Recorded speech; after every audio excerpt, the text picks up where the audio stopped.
Mulia Dr. Ahmad Asri Lubis, Dr.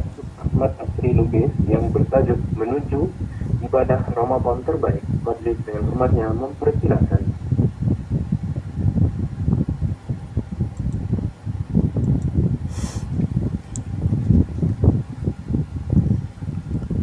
Assalamualaikum warahmatullahi wabarakatuh. Bismillahirrahmanirrahim. Alhamdulillahirabbil alamin. Wassalatu wassalamu ala asyrafil mursalin wa ala alihi washabbihi ajmain.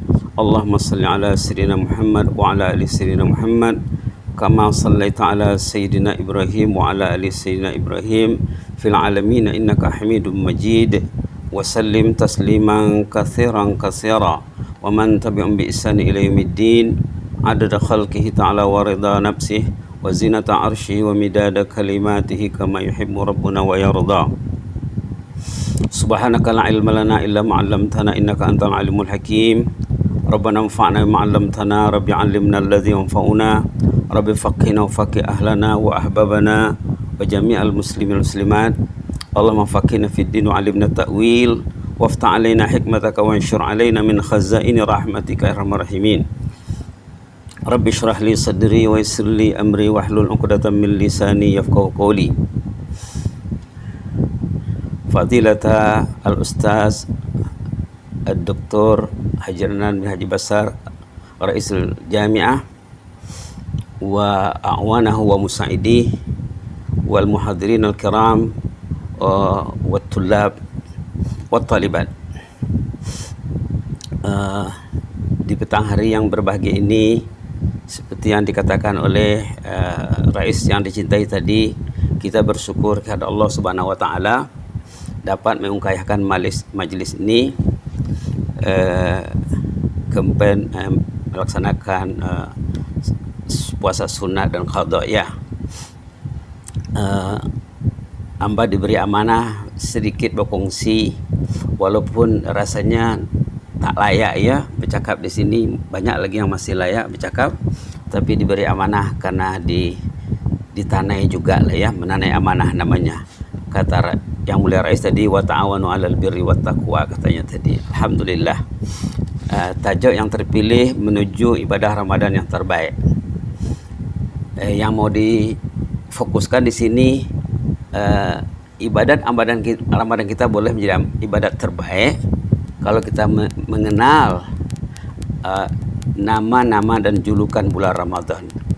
Bila kita sudah kenal namanya, kita akan mencintainya. Bila kita mencintainya, kita akan kareh berjarih, insya Allah berlurih ya, mencapai ibadah terbaik. Pertama yang selalu dikatakan oleh ulama, diambil pada ungkapan ulama dari sumber-sumber, dari Quran, dari hadis juga. Bulan Ramadan bulan pembersih. Bayangkan ya, sebulan kita berlatih beribadat, sebulan kita berlatih berqiyamul lail, sebulan berlatih mencintai masjid, mencintai qiyamul lail, mencintai solat fardu berjamaah, solat sunat.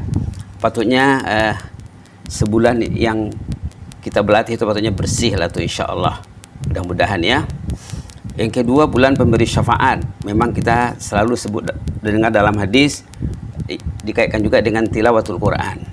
Quran dan siam Ramadan akan memberi syafaat nanti di hadapan Allah. Mudah-mudahan nanti ibadah puasa kita layak memberi kita syafaat nanti, di samping tilawatul Quran.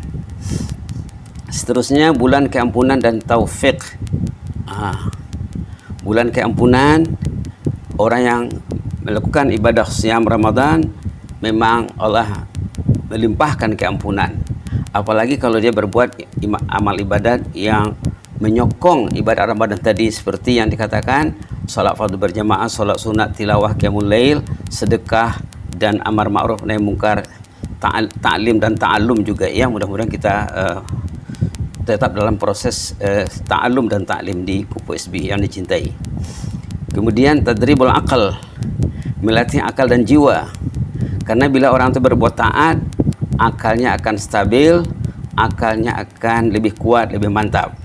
Sementara dosa dan kemaksiatan menjadikan akal tadi terencat, terganggu, terbantut. Kita kasihan tengok kadang-kadang jemaah ya, usianya sudah 60 atau di atas 60, sudah 70, dilihat kadang-kadang cara berpikirnya masih macam kanak-kanak, belum dewasa lagi. Kenapa? Karena mereka tidak merawat akalnya. Kata ulama, akal ini makanannya ilmu. Banyak di surah ulama ya, hanya ini ghizaul aqli al-ilm wa ghizaul qalbi al-hub, katanya, kata ulama.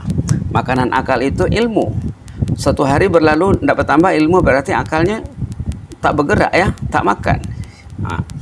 Seterusnya as-sihah al-jismiyah, memelihara kesehatan jasmani dengan menghangatkan makan dan menghangatkan minum juga, makan dan minum.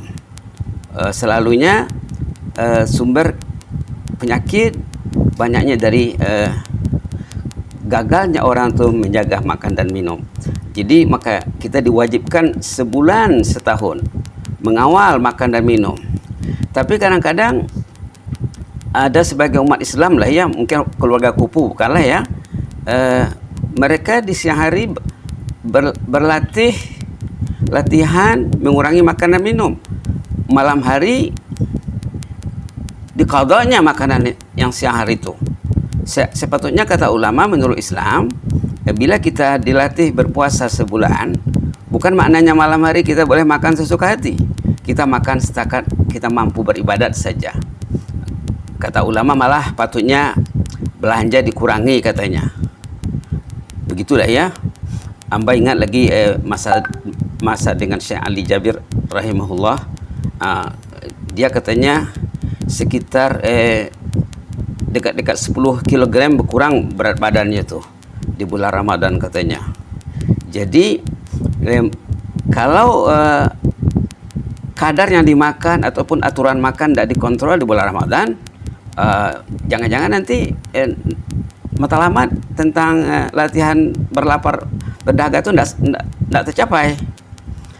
Bila orang itu gagal mengawal nafsu makannya, nanti qiyamul lailnya pun akan terjejas, tilawah Qur'annya pun akan terjejas juga.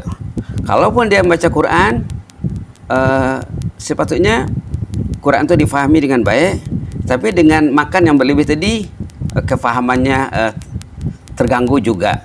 Karena di antara risiko makan berlebih, orang tuh susah memahami apa yang dia baca, apa yang dia dengar, ataupun apa yang dia sampaikan, susah bagi orang menerimanya karena gagal mengawal makan dan minum. Jadi di antara tujuan Ramadan memelihara kesehatan jasmani dengan mengawal makan dan minum. Kemudian ta'widul muraqabah. Subhanallah, ya, muraqabah ini sangat penting, bahwa kita 24 jam dipantau oleh Allah. Dilihat, diperhatikan oleh Allah, dinilai dan dibalas. Kita tuh dinilai, dipantau dan dibalas. Jadi sepatutnya ibadah Ramadan dapat meningkatkan perasaan ataupun keyakinan yang kita tuh dikawal oleh Allah. Inna rabbaka labil mirsad, katanya ya. Kemudian bulan doa juga, al-iksar minad doa. Kalau kita lihat ayat Quran, contohnya ayat-ayat tentang siam dalam suratul Baqarah itu di bawahnya ada ayat doa. Itu menunjukkan bulan Ramadan itu patutnya bulan kita banyak berdoa, apalagi dalam suasana sekarang ya. Apalagi dalam suasana sekarang, suasana kita masih berhadapan dengan ujian Allah, musibah yang besar yaitu wabak COVID-19. Jadi patutnya kita meningkatkan doa di bulan Ramadan, bulan yang doa kita didengar Allah, malaikat juga mensupport doa kita. Syaitan juga tidak mengganggu dalam Ramadan ini karena setannya yang ketua-ketuanya dibelenggu. Jadi patutnya kita semakin meningkatkan kualiti dan kuantiti doa kita di bulan Ramadan. Mudah-mudahan nanti cepat berakhirnya wabah yang kita hadapi dengan rahmat Allah Subhanahu wa taala. Tajdidul iman. Iman ini sesuatu yang asas dalam kehidupan kita. Iman itu kata ulama menurut mazhab Ahlussunnah wal Jamaah yazidu wa yanqus. Al-iman yazidu wa yanqus. Kita akan dapat merasakan iman kita bertambah atau berkurang. Hari ini berapa Quran yang sudah saya baca? Berapa zikir yang sudah saya buat? Apa benda-benda keilmuan yang saya sudah lakukan? Berapa maksiat yang sudah saya jauhi? Jadi bulan Ramadan patutnya kita fokus untuk beribadah kepada Allah, tidak memikirkan kemaksiatan lagi kecuali saat-saat kita terlalai saja ya, yang mudah-mudahan tidak dikira oleh Allah. dengan meningkatkan ketaatan dalam bulan Ramadan, meningkatkan solat, kuantitinya, kualitinya, dengan iltizam dengan solat berjamaah. Alhamdulillah yang mulia, rais kita selalu memberi penekanan tentang solat berjamaah. Subhanallah, kagum mendengarnya ya. Kalau kita komitmen dengan solat berjamaah tepat waktu, jangan masbuk. Kata ulama, sepatutnya solat berjamaah jangan masbuk patutnya. Karena masbuk itu bermasalah. Ingat seorang ulama namanya Sulaiman Ad-Darani. Qala rahimahullah, katanya wala yafutu ahadun salatun illa bi dzambin, katanya. Ini kata-kata emasnya, wala yafutu ahadan salatun illa bi dzambin. Orang yang tercicir salatnya, masbuk salatnya, terlambat jamaahnya, itu karena dosa yang dilakukan. Ataupun dia tidak salat sunat. Kenapa dia tak salat sunat? Dia disekat oleh dosanya, kata Sulaiman Ad-Darani. Jadi patutnya dalam bulan Ramadan salatnya kemas, berjamaahnya full patutnya ya. Tarawihnya juga, witirnya, sambil tahajud, di samping tilawatul Quran, zikir dan lain sebagainya. Dengan demikian iman akan yatajaddad, yataqawwa. Imannya akan semakin kuat nanti bila bulan Syawal terasa perubahan pada imannya. Sahabat-sahabat Nabi zaman dulu, mereka banyak yang lucu dari perihal mereka ya. Bila jumpa satu sama lain, sering mengatakan apa katanya? Hayya bina nu'minu billahi sa'ah, katanya. Hayya bina nu'minu billahi sa'ah. Ayo kita mencajing iman sejenak. Maka mereka membuat benda-benda yang mencajing imannya. Apalagi sekarang media sudah banyak ya, sudah senang. Kita boleh saja kirim mesej sama kawan kita. Contohnya apa? Contohnya alimni mimma 'allamakallah liujaddid imani, contohnya. Ajarlah saya ilmu yang telah diajarkan Allah kepadamu agar saya membarui iman. Mungkin dengan mengirim sepotong ayat, sepotong zikir, sepotong kata-kata hikmah contohnya. Seterusnya yang ke-9, qam'un nafs. Bulan melatih dan mendidik nafsu. Dalam kehidupan kita ini, kata ulama, paling kurang ada 4 faktor yang selalu mengganggu kita dalam perjalanan kita menuju Allah. Termasuklah nafsu. Nafsu ini akan jadi kuat kalau makan tidak dikawal. Kalau makan tak dikawal, nafsunya kuat, nanti setan iblis berleluasa. Banyak masalah kita ini, kita gagal menghadapinya karena pengaruh musuh iblis yang terkutuk, iblis al-la'in. Disebabkan apa? Disebabkan nafsu. Nafsu tadi pula disebabkan makan yang tidak dikawal. Jadi dengan mengawal makan, tapi dengan catatan seperti yang dikatakan tadi dalam poin 5, makan itu patutnya dikurangi hadnya dari hari-hari biasa. Kalau kita tidak mengurangi had makan dari hari biasa, berarti bukan puasa namanya. Berarti mengejaskan time makan saja. Bukan bulan puasa, bulan berpuas-puas nanti namanya. Bukan bulan puasa lagi. Bulan makan puas, tidur puas, minum puas. Na'udzubillah, thumma na'udzubillah. Jadi tidak tercapailah poin yang ke-9, qam'un nafs. Baik, berikutnya kita selalu dengar poin yang ke-10. Tolong naikkan nanya ya.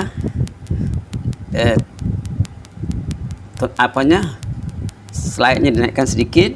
Poin yang ke-10, fathu abwabil jannah wa ighlaq abwabin nar. Abwabin nar. Itu memang dalam hadis ada ya. Di bulan Ramadan, pintu-pintu jannah terbuka, pintu-pintu neraka terkunci dan tertutup. Jadi artinya apa? Allah memberi kita tuh peluang untuk berbuat taat semaksimum mungkin. Maka kalau kita lihat pada sejarah salihin ya, sejarah salihin contohnya kalau bab khatam Quran contohnya, bulan Ramadan ada yang lebih 1 khatam, lebih 2 khatam, lebih 3 khatam sebulan Ramadan. Kenapa? Karena motivasi untuk meraih jannah itu sangat tinggi ya, dan rasa takut kepada anak itu sangat tinggi juga. Dalam hal ini teringat kata-kata Yahya bin Mu'az Ar-Razi. Nanti boleh dilihat di Google banyak tuh ya. Apa kata Yahya bin Mu'az? Lau khafan nasu an-nar kama yakhaful faqar dakhalal jannah katanya. La khafan nasu an-nar kama yakhaful al-faqar dakhalal jannah. Orang itu kalau risau memikirkan an-nar seperti risau memikirkan duit.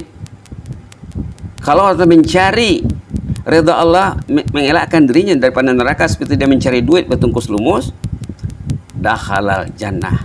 Surga mesti di tangannya katanya. Jadi al-jannah wan nar ini kita kena fikir. Kalau kita tak fikir, hati itu akan rusak.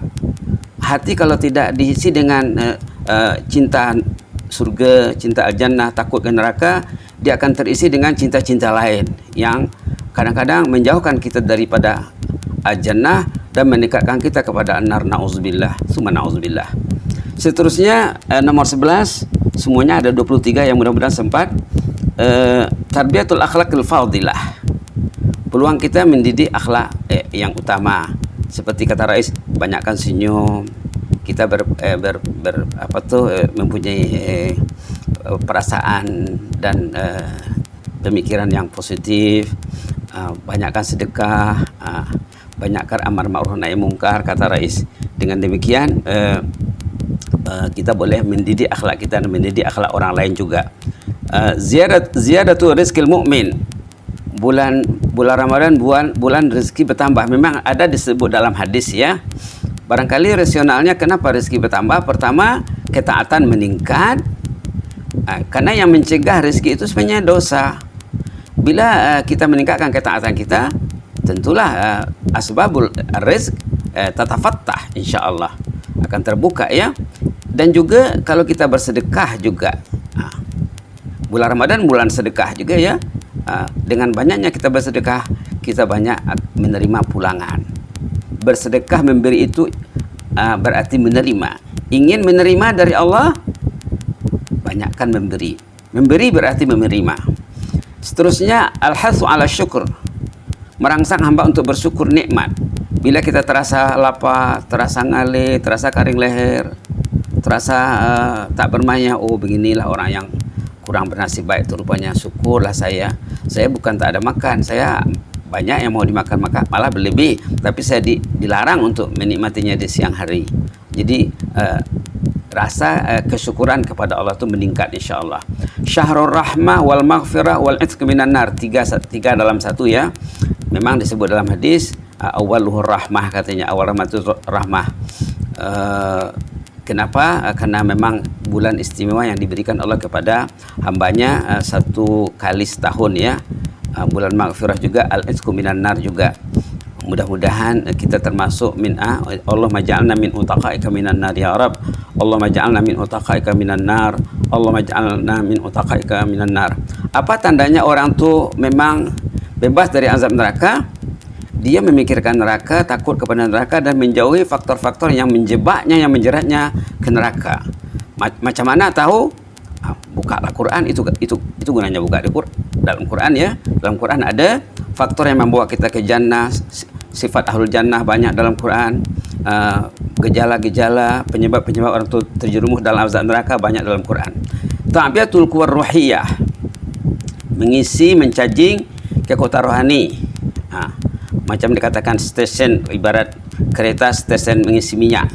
Patutnya bila kita satu bulan Ramadan bertungkus lumus, beribadat, bertaubat, menangis di ujung malam terutama ya, salat tahajud, secara rohani kita akan semakin kuat insyaallah. Syahrul hurriyah, bebas daripada gangguan syaitan dan nafsu dan syaitan. Itu niat kita ya. Tadi lupa menyebutnya, kata ulama, di antara faktor yang mengganggu kita dalam perjalanan kepada Allah ini, selain daripada nafsu, syaitan, ada lagi manusia, ada lagi keduniaan. Kata ulama, al-awaiq arba'ah katanya. Penghalang kita beribadah kepada Allah ada 4. Penghalang kita beribadah kepada Allah ada 4. Di samping syaitan, nafsu, juga manusia, dan dunia, harta benda keduniaan. Jadi mudah-mudahan kita dapatlah membebaskan diri kita secara bertahap dalam bulan Ramadan untuk menerapkannya nanti di luar Ramadan. Gharsur ra'fah war rahmah, menanamkan rasa sifat kasih sayang kepada orang yang kurang bernafsu baik dalam bulan Ramadan. Jadi pastikan insya Allah setiap hari kita ada membantu orang yang kurang bernafsu baik secara yang dapat dilaksanakan lah ya. Syahrul Quran, ini memang sebut dalam Quran ya. Dalam ayat siam tu sesudah ya ayyuhallazina amanu kutiba alaikumus syiyam, di bawahnya syahrul ramadhan alladzi unzila fil Quran. Syahrul ramadhan alladzi unzila fil Quran, berarti Ramadan itu syahrul Quran. Sehingga sahabat-sahabat Nabi dan Rasul juga kalau kita baca contohnya kitab At-Tibyan fi Adab Hamalatil Quran karya Imam Nawawi, kita memang kagum membaca sejarah mereka macam mana maka berinteraksi dengan Quran. Imam Malik juga dalam hal ini sangat terkemuka ya. Pernah ditanya anaknya, keluarganya, apa kerja babahmu, katanya di bulan Ramadan, Quran saja katanya. Al-Imam Syafi'i rahimahullah dalam sejarahnya juga bulan Ramadan 1 khatam siang, 1 khatam malam. Macam mana boleh itu ya? Karena dia sudah diisi kekuatan rohaninya oleh Allah dengan demikian hebat ya. Dulu Amba pernah berbual dengan sahabat asalnya dari kampung, dari Sumatera, sama-sama mengaji di pondok, tapi dia melanjutkan pengajian dalam bidang Quran di Madinah.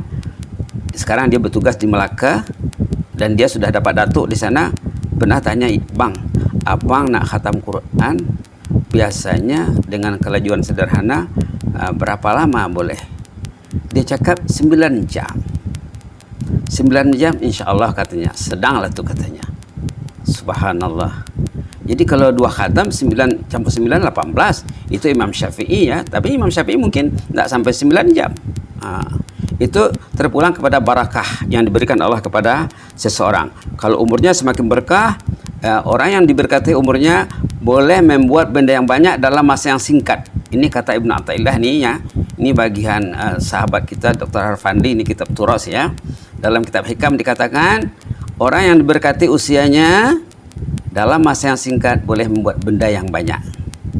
Orang yang dicabut keberkatan dari usianya berlalu 24 jam tidak sempat baca 1 halaman Al-Quran pun tidak sempat. Subhanallah. Baina arjul mubarak wa ghair mubarak. Begitulah kata ulama ya. Syahrul munafasa alal khair, bulan kita berkompetisi untuk meraih amal saleh. Patutnya suami menyayangi istrinya, istri menyayangi suaminya, mak bapak bersaing dengan anak-anaknya. Dalam bab khatam Quran saja contohnya, mau berapa khatam 1 bulan Ramadan. Dalam bab qiyamul lail, mau siapa yang membangun siapa, suami yang membangunkan istri kah, atau istri membangunkan suami? Siapa yang duluan bangun? Adakah istri yang duluan ataukah suami yang duluan? Kita kena rebut ya. Syahrul munafasah, munafasah alal khair, fastabiqul khairat ya. Tad'iful ujur, bulan Ramadan bulan ibadat digandakan sampai 70 kali ganda. Subhanallah, hebatnya ya. Seterusnya ma'rifatus syaqi min ghairi, mengenal golongan yang asyaqi, yang tak baik dengan yang baik. Ghairus syaqi as-sa'id, yani ma'rifatus sa'id min ghairi, mengenal orang yang bahagia. Orang yang bahagia dia selalu memikirkan Quran, selalu memikirkan ibadah kepada Allah, selalu memikirkan sasaran Ramadan yang terbaik. Macam mana supaya kita dapat menuju Ramadan yang terbaik. Berfikir dia, dibuat planning, dibuat perencanaan. Dia minta tolong juga kepada Allah dengan berdoa, Allahumma inni ala zikrika wa syukrika usni ibadatik. Seterusnya syahrul qiyam wal buka. Naikkan sedikit ya, sekiranya ada satu lagi yang bertapok di sana. Syahrul qiyam wal buka, bulan kita menghidupkan malam hari dan membanyakkan menangis di malam hari. Kalau kita boleh menangis setiap malam bulan Ramadan itu ya, dalam hadis yang menyatakan 7 golongan yang nanti selamat dari kemudian yang bernaung di bawah naungan Allah, termasuk diantaranya rajulun zakarallah khalian fafadan ainah, orang yang rajulun tu wa mar'atun juga tu ya, walaupun lil zakari tapi lil unsa juga. Rajulun zakarallah khalian wa fafadan ainah, orang yang dia beribadat di malam hari, mungkin istri bangun, suami masih tidur, dia sembahyang, dia baca Quran, nangis dia. Ataupun sebaliknya, suami yang dulu bangun ataupun sama-sama bangun, Sehingga kita sepatutnya setiap malam bulan Ramadan itu kita boleh menangis karena kita ditolong Allah. Syaitan tak berganggu, nafsu sudah terbiah, iman sudah dicajing, yatajaddad, yataqawwa. Jadi tidak ada alasan kalau kita tidak dapat menangis dalam malam-malam bulan Ramadan. Kemudian syahrul dzikr wal istighfar, bulan zikir dan bulan istighfar juga bulan Ramadan. Banyakkan zikir, apalagi kita di negara zikir, rakyat negara zikir, penghuni negara zikir. Nah, ini doa terakhir ya, ada bonus di sini. Allahumma munna alaina bisyami ramadana wa qiyami imana wa ihtisaba. Ini rekaan saja ya. Nak baca yang lain pun boleh juga. Karena dalam hadis ada 2 hadis mengatakan man sama ramadana imana wa ihtisaba ghufira lahu ma taqaddama min dzambi. Ini target yang paling penting yang kita nak capai. Apa? Ghufranul dzunub al-mutaqaddim. Dosa, keampunan dosa yang terdahulu. Kita kalau dosa kita sudah diampun, perjalanan kita ke hadapan akan lancar insya Allah. Kenapa perjalanan manusia selalu terganggu dan terhalang? Karena disekat oleh dosanya. Itu satu tajuk yang panjang tentang kesan dosa dalam hidup. Kata ulama yang bincangkan tentang kesan dosa dalam hidup, lebih 30 resiko dosa kalau dosa itu belum diampun oleh Allah. Dosa itu akan mengganggu orang tuh. Mudah-mudahan Allah mendengar doa kita. Bagus juga kita baca doa ini, ya Allah mamunna alaina bisyami ramadana wa qiyamihi imana wa ihtisaba, supaya kita dapat merealisasikan hadis yang di bawah, hadis Bukhari Muslim. Mudah-mudahan kita dirahmati Allah semuanya. Amin ya rabbal alamin. Allahumma zidna wa la tanqusna wa akrimna wa la tuhinna wa a'tina wa la tahrimna wa athirna wa la tu'sir alaina wa ardina warda anna ya hayyu qayyum rahmatika nastaghis aslih lana sya'nana kullahu wa la takilna ila anfusina tarfat ain wa hafaz sultana wa iyana wal muslimin. Allahumma hafaz sultana wa iyana wal muslimin. Allahumma hafaz sultana wa iyana wal muslimina wan nas ajmain. Inni uhibbukum fillah wa jazakumullahu khaira wa astaudiukumullah. Wassalamu alaikum warahmatullahi wabarakatuh.